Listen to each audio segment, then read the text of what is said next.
پیدائش 16 باب۔ اور ابراہیم کی بیوی ساری کے کوئی اولاد نہ ہوئی، اس کی ایک مصری لونڈی تھی جس کا نام ہاجرہ تھا۔ اور ساری نے ابراہیم سے کہا کہ دیکھ، خداوند نے مجھے تو اولاد سے محروم رکھا ہے، سو تو میری لونڈی کے پاس جا، شاید اس سے میرا گھر آباد ہو۔ اور ابراہیم نے ساری کی بات مانی۔ اور ابراہیم کو ملک کنعان میں رہتے 10 برس ہو گئے تھے جب اس کی بیوی ساری نے اپنی مصری لونڈی اسے دی کہ اس کی بیوی بنے۔ اور وہ ہاجرہ کے پاس گیا اور وہ حاملہ ہوئی، اور اسے معلوم ہوا کہ وہ حاملہ ہو گئی تو اپنی بیوی کو حقیر جاننے لگی۔ تب ساری نے ابراہیم سے کہا کہ جو ظلم مجھ پر ہوا وہ تیری گردن پر ہے، میں نے اپنی لونڈی تیرے گوشت میں دی، اور اب جو اس نے آپ کو حاملہ دیکھا تو میں اس کی نظروں میں حقیر ہو گئی، سو خداوند میرے اور تیرے درمیان انصاف کرے۔ ابراہیم نے ساری سے کہا کہ تیری لونڈی تیرے ہاتھ میں ہے، جو تجھے بھلا دکھائی دے سو اس کے ساتھ کر۔ تب ساری اس پر سختی کرنے لگی اور وہ اس کے پاس سے بھاگ گئی۔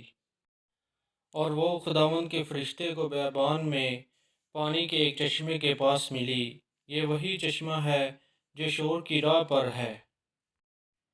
اور اس نے کہا کہ اے ساری کی لونڈی ہاجرہ، تو کہاں سے آئی ہے اور کدھر جاتی ہے؟ اس نے کہا کہ میں اپنی بیوی ساری کے پاس سے بھاگ آئی ہوں۔ خداوند کے فرشتے نے اس سے کہا کہ تو اپنی بیوی کے پاس لوٹ جا اور اپنے کو اس کے قبضے میں کر دے۔ اور خداوند کے فرشتے نے اس سے کہا کہ میں تیری اولاد کو بہت بڑھاؤں گا، یہاں تک کہ کثرت کے سبب سے اس کا شمار نہ ہو سکے گا۔ اور خداوند کے فرشتے نے اس سے کہا کہ تو حاملہ ہے اور تیرا بیٹا ہوگا، اس کا نام اسماعیل رکھنا، اس لیے کہ خداوند نے تیرا دکھ سن لیا ہے۔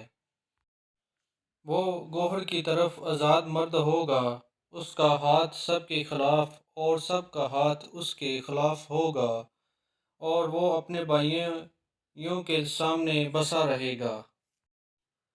اور ہاجرہ نے خداوند کا جس نے اس سے باتیں کی تائل روئی نام رکھا، یعنی اے خدا تو بصیر ہے، کیونکہ اس نے کہا کیا میں نے یہاں بھی اپنے دیکھنے والوں کو جاتے ہوئے دیکھا۔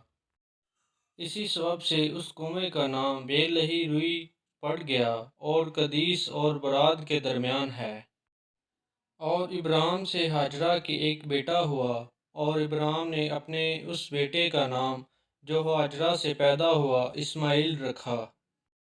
اور جب ابراہیم ہاجرہ کی اسماعیل پیدا ہوا تب ابراہیم 86 برس کا تھا۔ آمین۔